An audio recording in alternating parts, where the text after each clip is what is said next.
भैयावान, कैसे हैं? ठीक हैं। आज हम लोग कक्षा 10वीं के acid base and salt chapter में आगे की कड़ी जानते हैं। पिछले दिन हम एसिड के केमिकल प्रॉपर्टी के बारे में जाने थे। आज हम लोग बेस के बारे में, उसका define, physical and chemical property के बारे में जानेंगे। चलिए प्रारंभ करते हैं। बेस क्या है ये जानते हैं। तो ए base a substance which dissolve in water to produce hydroxide ion OH minus ion in solution is called base। वैसा सब्सटेंस जो वाटर में डिजॉल्व होके हाइड्रोक्साइड आयन यानी OH माइनस आयन देता है उसको बेस कहते हैं। अब जैसे NaOH ये सोडियम हाइड्रोक्साइड हुआ, बेस है, स्ट्रॉन्ग बेस। इसको वाटर में सॉल्यूशन बनाते हैं, डिजॉल्व करते हैं तो दे आयोनाइज, Na+ में टूटता है और OH माइनस में टूटता है। तो बेस वैसा सब्सटेंस है जो आयोनाइज होके डिजॉल्व होके OH माइनस आयन यदि दे तो वो सब्सटेंस क्या कहलाता है? बेस कहलाता है। एसिड में हाइड्रोजन आयन दे रहा था, बेस एसिड कहला रहा था। यहाँ base hydroxide ion OH minus ion दे रहा है, वो बेस कहलाता है। बेस का दूसरा डिफाइन भी जाने हम। A base is a chemical substance. Base क्या है? केमिकल सब्सटेंस है which can neutralize an acid. Base एक केमिकल सब्सटेंस है जो एसिड को न्यूट्रलाइज कर सकता है, can neutralize, that are also base. अब जैसे आप यहाँ देखो कि OH निकल रहा है, OH निकल रहा है बेस से और H निकल रहा है एसिड से। H+ आयन दे रहा है फ्रॉम एसिड और OH माइनस आयन दे रहा है फ्रॉम बेस, और दोनों मिलके ये बनाता है वाटर, H2O। तो ये H+ और OH माइनस दोनों ये चार्ज पार्ट के लिए जो है ये न्यूट्रलाइज होता है, और ये ढंग से ये न्यूट्रलाइजेशन रिएक्शन होता है, दोनों का चार्ज खत्म हो जाता है और H2O वाटर का निर्माण करता है। तो वही कह रहा है, base is a chemical substance which can neutralise acid, acid को न्यूट्रलाइज कर देता है। अब बेस के बारे में और जाने। ए base which is soluble in water is called an alkali। वैसा बेस जो वाटर में soluble होता है उसको क्या कहते हैं? अल्कली कहते हैं। ठीक, इसका मतलब है कि सभी बेस वाटर में डिजॉल्व नहीं होता है। तो those base which is soluble in water that are called alkali। फिर बेस को उसकी स्ट्रेंथ के आधार पे दो टाइप में किए हैं, दो भाग में बांटे हैं, एक स्ट्रॉन्ग बेस और दूसरा वीक बेस। अब स्ट्रॉन्ग बेस क्या होता है? तो ये आयोनाइज होके OH हाइड्रोक्साइड आयन दे रहा है, तो ये base which completely ionize in water and thus produce a large amount of hydroxide ion OH ion is called strong base। और ये वाटर सेलुबल है तो स्ट्रॉन्ग अल्कली भी, कभी कभी स्ट्रॉन्ग अल्कली पूछ देता है तो आप कहोगे स्ट्रॉन्ग बेस तो जान रहे हैं अल्कली क्या है, तो वाटर सेलुबल बेस आर अल्कली, और वो जो स्ट्रॉन्ग बेस है वही स्ट्रॉन्ग अल्कली होगा, वाटर सेलुबल। तो ये हुआ, तो स्ट्रॉन्ग बेस क्या हुआ? तो those base which is completely ionized and produce large amount of hydroxide ion, that is called strong base। just opposite weak base, a base which is partially ionized, आंशिक रूप से आयोनाइज होगा, and in water they produce small amount of hydroxide ion, hydroxide ion small amount में देता है, is called weak base और weak alkali। वहाँ acid में हम लोगों ने देखा था कि कंप्लीटली आयोनाइज हो रहा है, हाइड्रोजन आयन दे रहा था, स्ट्रॉन्ग एसिड था, और पार्शियली आयोनाइज हो रहा था एसिड, तो वीक एसिड। उसी ढंग से ये completely ionise, they produce lot of hydroxide ion that are strong base, और partially ionized, they produce less amount of hydroxide ion that are weak base. चलिए फिर और आगे अब जानते हैं बेस का फिजिकल प्रॉपर्टीज ऑफ बेस. तो बेस क्या होता है? तो they have a bitter taste. तो बेस का टेस्ट कैसा होता है? बीटर होता है. And a base feel soapy to touch. Base को टच करते हैं तो सॉपी टच में होता है. जैसे साबुन आदि को यूज करते हो तो साबुन को पानी में डिजॉल्व करते हो, छूते हो तो चिपचिपा टाइप का फील होता है. Similar way base feel soapy to touch. Again basic solution conduct electricity. Basic solution, base का सॉल्यूशन बनाएंगे और उसमें वो सर्किट अरेंज करके यदि डालेंगे तो that are conduct electricity conduct करती है. फिर it turns red litmus to blue. क्या करता है? बेसिक सॉल्यूशन रेड लिटमस को ब्लू कर देता है. लिटमस पहले ही बताए हैं इंडिकेटर है और ये इंडिकेट करता है. तो रेड लिटमस को यदि बेसिक सॉल्यूशन कॉन्टेक्ट में लाएंगे उसको ब्लू टर्न कर देता है. फिर फिनोप्थिलीन सिंथेटिक इंडिकेटर जाने थे. It turns colourless. फिनोप्थिलीन का नॉर्मल कलर क्या है?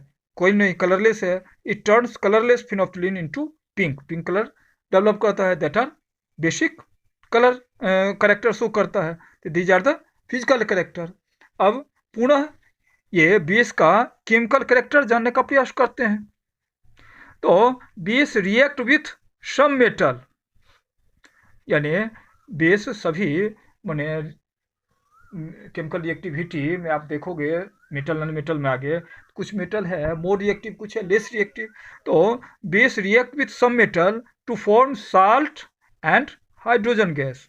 वहाँ भी वो एसिड मेटल से रिएक्ट करके साल्ट और हाइड्रोजन गैस बना रहा था. यहाँ भी base react with metal, they produce salt, metallic salt बनेगा और हाइड्रोजन गैस आएगा. अब यहाँ एग्जांपल के तौर पर देखिए, सोडियम हाइड्रोक्साइड स्ट्रॉन्ग बेस है, इसका सॉल्यूशन रहेगा एक्वस सॉल्यूशन और उसमें जिंक ग्रेन्यूल्स डालते हैं, जिंक मेटल, और इसको हीट करना पड़ता है. तो when zinc metal is in combined with NaOH, sodium hydroxide, and heated, they produce sodium zincate Na2ZnO2. ये सोडियम जिंकेट साल्ट के रूप में फॉर्म हो रहा है और H2 हाइड्रोजन गैस निकल रही है. पुनः ये जानो और कि all the metal do not react with base to form salt and hydrogen gas. पहले ही बताया कि सभी मेटल की रिएक्टिविटी एक समान नहीं होती है. तो all metal do not able to react with base to form salt and hydrogen gas. अब नेक्स्ट प्रॉपर्टी बेस का जानते हैं. Base react with acid to form salt and water. इसको आप एसिड का केमिकल प्रॉपर्टी जान रहे थे, वहाँ जो पढ़े हो उसी का उपयोग यहाँ करोगे तो फ्री में आपको ये याद हो जाएगा, याद रहने की आवश्यकता नहीं. वहाँ एसिड रिएक्ट विथ बेस बोले थे, फॉर्म साल्ट एंड वाटर. यहाँ बेस का पढ़ रहे हो तो बेस पहले बोल रहे हैं. Base react with acid, they produce salt and water. अब ये NaOH बेस आ रहा है, sodium hydroxide, H2SO4 sulphuric acid, and they produce salt Na2SO4 and H2O are come out. इस ढंग से आप देखते हो सोडियम हाइड्रोक्साइड का सॉल्यूशन और H2SO4 ये दोनों आपस में रिएक्ट करेगा. दोनों, ये भी स्ट्रॉन्ग बेस है, ये भी स्ट्रॉन्ग एसिड है, और दोनों रिएक्ट करके साल्ट और वाटर बनाता है. अब यहाँ आप जानो एसिड और बेस का जो रिएक्शन होता है, पहले भी बताए हैं, न्यूट्रलाइजेशन रिएक्शन होता है.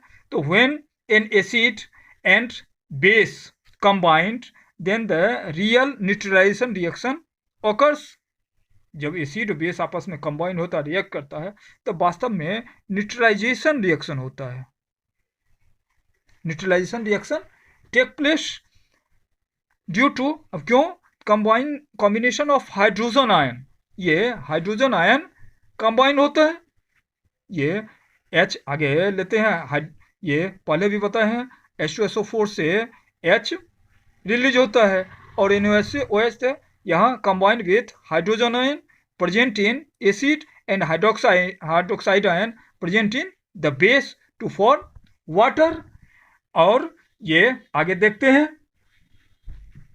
अब hydrogen ion hydrogen ion from acid, hydrogen acid से आ रहा है, and hydroxide ion from base, ये बेस से निकल के आता है, दोनों कंबाइन होता है, ये पॉजिटिव आयन ये निगेटिव आयन दोनों ये न्यूट्रलाइज हो जाता है, न्यूट्रलाइजेशन रिएक्शन टेक प्लेस और कंपाउंड H2O का फॉर्मेशन करता है। अब ये हाइड्रोजन आयन कैसे आता है, तो H2SO4 ये आयनाइज होता है तो टूटता है ये H प्लस में और SO4 माइनस माइनस में टूटता है, यानी ट्वाइस माइनस होता है इस पे, एंड NaOH ये टूटता है Na प्लस और OH माइनस। अब ये H2SO4 से H प्लस आयन यहाँ आया है और NaOH से OH माइनस आयन यहाँ आया है, दोनों आपस में कंबाइन होता है, यानी दोनों का स्ट्रेंथ ये चार्ज पार्टिकल समाप्त हो जाता है और ये H2O न्यूट्रल कंपाउंड फॉर्म कर रहा है। इस ढंग से ये रियल न्यूट्रलाइजेशन रिएक्शन भी एसिड बेस रिएक्ट करता है तो होता है। अब आगे थर्ड प्रॉपर्टी देखते हैं, base react with metal non metal oxide, base non metal oxide से भी रिएक्ट करता है to form salt and water, form salt और वाटर का फॉर्मेशन करता है। इसकी पहले भी जब एसिड बेस रिएक्ट करता है साल्ट और वाटर, तो ये non metal are acidic nature होता है, एसिड बेस साल्ट की रिएक्ट किया साल्ट और वाटर का फॉर्मेशन हो रहा है। एग्जाम्पल के तौर पे देखो, सोडियम हाइड्रोक्साइड, ये कैल्शियम हाइड्रोक्साइड बेस है, इसका सॉल्यूशन बनाते हैं, और CO2 कार्बन डाइऑक्साइड आ रहा है, ये नॉन मेटलिक ऑक्साइड है, तो non metallic oxide react with base, they produce sodium ये calcium carbonate ClCium calcium BONate calcium carbonate, ये साल्ट फॉर्म कर रहा है और वाटर निकल रहा है, तो base react with non metallic oxide they produce salt and water, और इस ढंग से केमिकल रिएक्शन। अब इसको मेमोराइज करने के लिए ग्राफ तौर पे भी इसको देख सकते हो। अब यहाँ ये बेस आ रहा है, तो बेस मेटल से या एसिड से या नॉन मेटलिक ऑक्साइड से रिएक्ट कर रहा है, तो आप ध्यान दो कॉमन प्रोडक्ट जो है साल्ट निश्चित रूप से निकल रहा है, ठीक है। तो ये base react with metal they produce salt, base react with acid they produce salt, base react with non metallic oxide they produce salt, ये कॉमन आ गया। अब ये ध्यान रखना है कि मेटल के साथ बेस मेटल के साथ रिएक्ट करता है तो हाइड्रोजन गैस निकलता है, बेस एसिड के साथ रिएक्ट कर रहा है तो साल्ट के साथ साथ वाटर भी आ रहा है, base non metallic oxide that are also acidic in nature, तो साल्ट और वाटर आ रहा है। इस ढंग से आप थोड़ा ध्यान दोगे ये केमिकल प्रॉपर्टी बेस का आसानी से याद हो जाएगा। धन्यवाद।